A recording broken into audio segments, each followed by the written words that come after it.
दोस्तों, गोदीगिरी के बारे में हम सब कुछ जानते हैं, मगर आज जो मैं खबर दिखाने जा रहा हूं, जो हेडलाइंस आपको दिखाने जा रहा हूं, उसको हंस हंस के आप लोटपोट ना हो जाए तो मेरा नाम बदल दीजिएगा। ऐसा लगता है कि कोई भांग पीकर बैठा है, कोई गांजे चरस नशा करके बैठे हैं इस स्टूडियो में। बड़े बड़े एंकर की ऐसी हेडलाइंस, पीएम मोदी की जो रैली हुई थी पंजाब में रद्द होने के बाद, ऐसी ऐसी हेडलाइंस चली जिनको देखकर लगता है कि कोई सस्ता नशा फूंक के बैठे हैं। और आपको वाकई में बहुत मजा आने वाला है इस वीडियो में। इस वीडियो को पूरा देखें, लेकिन उससे पहले करना क्या है ये जान लीजिए। सच्ची और अच्छी पत्रकारिता के लिए हमारे चैनल को सब्सक्राइब कीजिए, नोटिफिकेशन बेल ऑन कीजिए, क्योंकि आपका सपोर्ट ही हमारी ताकत है। दोस्तों, सपोर्ट बनाए रखिए। चलिए शुरुआत करते हैं। नमस्कार, अस्सलाम वालेकुम। मेरा नाम है नदीम खान और आप देखना शुरू कर चुके हैं देसी बातें सिर्फ इंडियन पत्रिका पर। गोदी मीडिया और गोदीगिरी की चाटुकारिता की सारी हदें पार कर चुका है। अब तो खैर इतना निचला स्तर हो गया है कि इनको देखकर सिर्फ हंसी आती है और कभी कभार सोचने में मजबूर हो जाते हैं कि आखिर इन लोगों ने जर्नलिज्म किया क्यों, इन लोग मीडिया में आए क्यों। ये लोगों को वाकई में स्क्रिप्ट राइटर होना चाहिए था प्रधानमंत्री का, ऐसी सस्ती स्क्रिप्ट लिखने के चक्कर में। वाकई में इतनी गंदी और सस्ती स्क्रिप्ट लिखते हैं, ऐसी शायरी मारते हैं, ऐसी हेडलाइंस चलाते हैं कि आप हंस हंस के लोटपोट हो जाएंगे। शुरुआत करते हैं सबसे पहले गोदी मीडिया के हमारे गुल्लू एंकर, जिनको अमीश देवगन के नाम से भी जाना जाता है, और गुल्लू एंकर तो मशहूर ही है ये। इनकी हेडलाइंस क्या थी? इनको ने जो शो था, जो ये शो करते हैं, उसमें लिखा जिंदा हूं मैं। इस नाम को देखकर ऐसा लग रहा था कि टाइगर जिंदा है का कोई तीसरा सीक्वल आने वाला है सलमान खान की फिल्म का, कि टाइगर जिंदा हूं मैं। या ऐसा लग रहा था कि मैं हूं ना की कोई एक और फिल्म आने वाली है शाहरुख खान की, इसमें लिखा था अमीश देवगन ने जिंदा हूं मैं। वाह क्या बात है। इसके बाद अमन चोपड़ा की बात करते हैं। नाम इनका अमन है, काम इनका बिल्कुल चमन उजाड़ने वाला है। सिवाय नफरती प्रोपेगेंडा के अलावा इनके पास और कोई काम नहीं है। इन्होंने अपनी हेडलाइंस में लिखा पंजाब जिंदा बचकर लौटे पीएम, यानी कि पता नहीं वहां पर ऐसा क्या हो रहा था कि बॉर्डर पे खड़े थे, वहां पे कारगिल युद्ध चल रहा था, अचानक से कारगिल जंग छिड़ गई थी फिर 2021 में। पता नहीं ऐसा क्या हो गया था वहां पर कि इतनी गंदी हेडलाइंस बना रहे हैं, इतनी मतलब कि नफरत वाली हेडलाइंस है। किसी को भी कोई भी पढ़े तो उसका मूड खराब हो देख करके, ऐसा क्या हो गया था कि जहां से पीएम जिंदा बचकर लौटे हैं। इसके बाद सुधीर चौधरी, ये तो भैया क्या कहा जाए, इनके जितनी भी बारे में कहा जाए शायद शब्द कम पड़ जाएंगे बेइज्जती करने के लिए भी, मगर ये अपनी चाटुकारिता से बाज नहीं आएंगे। इन्होंने तो 4 कदम इन सबसे बढ़कर कहा। इनके शो डीएनए में हेडलाइंस लिखकर आ रही थी कि मोदी के लिए मृत्यु जाल, और उस 20 मिनट में कुछ भी हो सकता था। एक और बड़ी दिलचस्प बात यह है, मुख्यमंत्री चन्नी तो ये कह रहे हैं कि भाई उन्होंने अचानक से अपना कार्यक्रम बदल दिया, हमें तो पता ही नहीं था कि वो रोड से जाएंगे, इसलिए हमने अरेंजमेंट नहीं करके रखे, हमें लास्ट मिनट पे बताया गया कि उनका कार्यक्रम चेंज हुआ है और वो बाय रोड जा रहे हैं। अब सोचिए, 2015 में प्रधानमंत्री मोदी ने अचानक पाकिस्तान जाने का फैसला किया था, अचानक से, क्योंकि उस समय वहां के प्रधानमंत्री नवाज शरीफ की पोती की शादी थी, और अचानक से मोदी पाकिस्तान में चले गए, वहां लैंड कर गए और नवाज शरीफ के घर पहुंच गए। पाकिस्तान में उन्हें जरा भी कहीं भी आने जाने में कोई समस्या नहीं हुई, कोई विरोध प्रदर्शन नहीं हुआ, कोई सिक्योरिटी थ्रेट नहीं हुआ, सुरक्षा में चूक नहीं हुई। तो हमसे तो पाकिस्तान बेहतर निकला कि हमारे अपने पंजाब में हम अपने प्रधानमंत्री के लिए एक रास्ता नहीं खोल सकते, अपने प्रधानमंत्री को एक सेफ पैसेज नहीं दे सकते अपने ही देश में। इससे तो पाकिस्तान बेहतर है, और चन्नी से तो फिर नवाज शरीफ बेहतर साबित हुआ। और एक और बात खास ये है कि जब, समझ रहे हैं, यानी कि पूरा जाल बुना गया था, मृत्यु जाल वहां पर। अरे भैया कम से कम कुछ तो शर्म कर लो, कुछ तो हेडलाइन सुधार लो। ऐसी गोदीगिरी कि मतलब नफरत फैलाने से 4 कदम आगे निकल चुके हो, कुछ भी लिख रहे हो। मोदी जी के लिए कौन मृत्यु जाल बनेगा यार? क्यों मारेंगे उनको? हैं, कोई वजह होनी चाहिए। ऐसी सस्ती स्क्रिप्ट जैसे लग रहा है पता नहीं क्या यार, मैं मतलब अल्फाज नहीं पढ़ रहे, मैं क्या कहूं। और साथ ही सुधीर चौधरी ने इन 4 कदम आगे बढ़ते हुए पाकिस्तान की तारीफ कर डाली। जी हां, बिल्कुल सही सुन रहे हैं आप, पाकिस्तान की तारीफ की है। अपने शो में उन्होंने कहा है कि प्रधानमंत्री 2015 में अचानक से पाकिस्तान पहुंच गए थे और वहां जाकर उनको खतरा भी बिल्कुल नहीं महसूस हुआ, बल्कि वो उनके भतीजे की शादी में गए, वहां बैठे, खाना पीना खाया, उनकी मां का आशीर्वाद लिया। मगर पाकिस्तान में ना तो कोई सिक्योरिटी रीजन हुए, ना कोई प्रॉब्लम हुई, और वहां से सुरक्षित आ गए। यानी कि पाकिस्तान में प्रधानमंत्री हमारे सुरक्षित हैं और अपने ही देश यानी कि पंजाब में सुरक्षित नहीं है।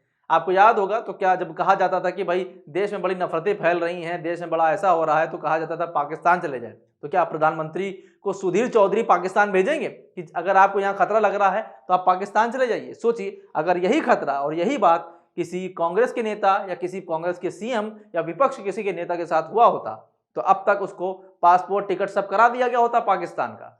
ऐसी गंदी और घटिया एंकरिंग और घटिया रिपोर्ट ये पेश कर रहे हैं। अब हम आपको ले चलते हैं हमेशा की तरीके एक चरसी के पास, नशे में धुत रहने वाले दीपक चौरसिया। इनके नाम में ही चौरसिया है, तो ये हमेशा चरस और गांजा फूक के ही बैठते हैं।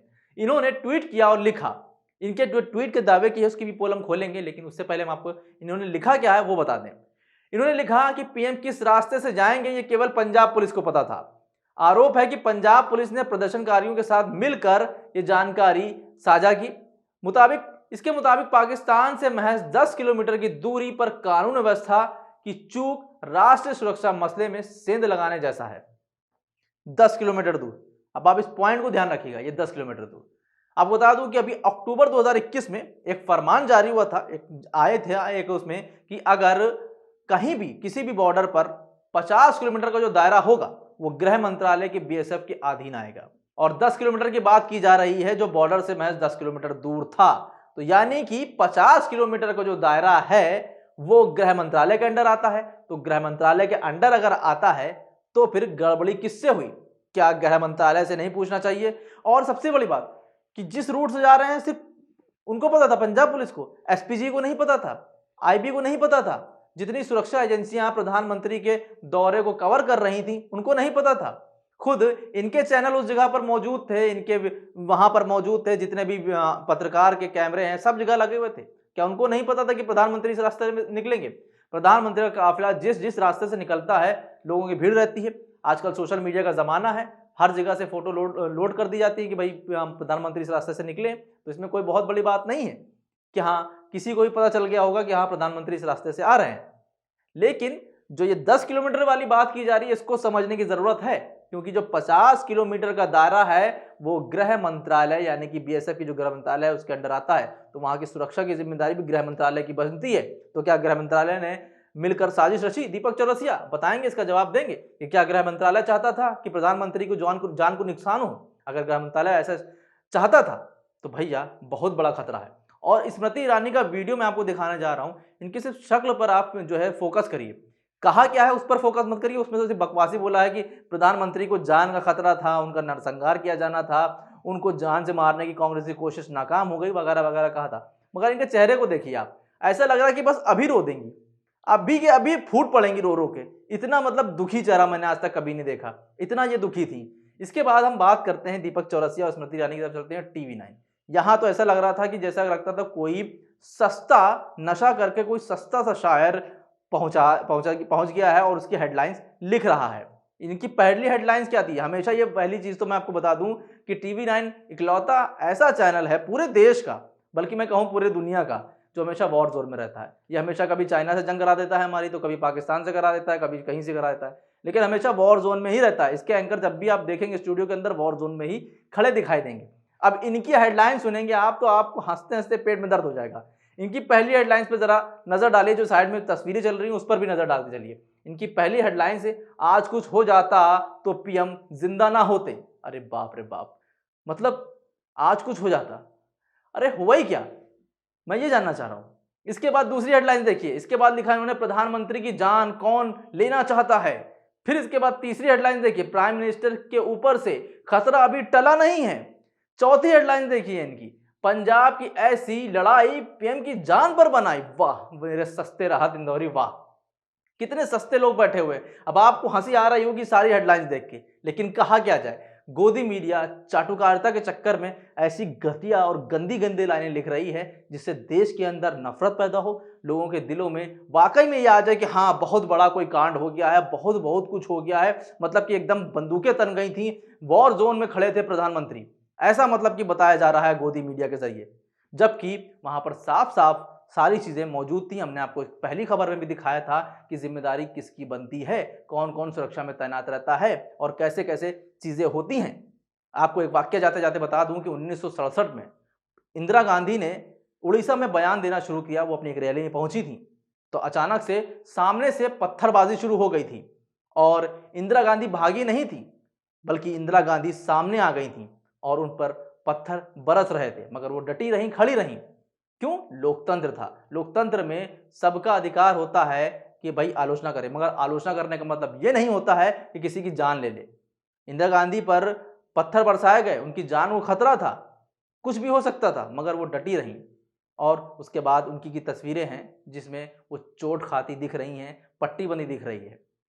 तब क्या प्रधानमंत्री की जान को खतरा नहीं था? तब उन्होंने ऐसा नहीं कहा था कि अपने सीएम को जाके बोल देना कि भैया मैं जिंदा बच के उड़ीसा से वापस जा रही हूं?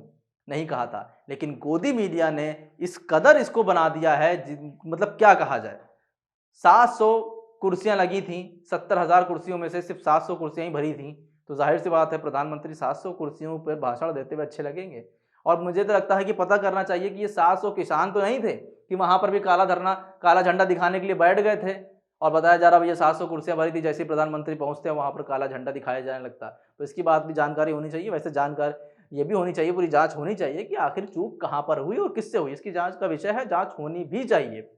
लेकिन ये सारे जो प्रोपेगेंडे चल रहे हैं, हमें इससे भी बचना चाहिए।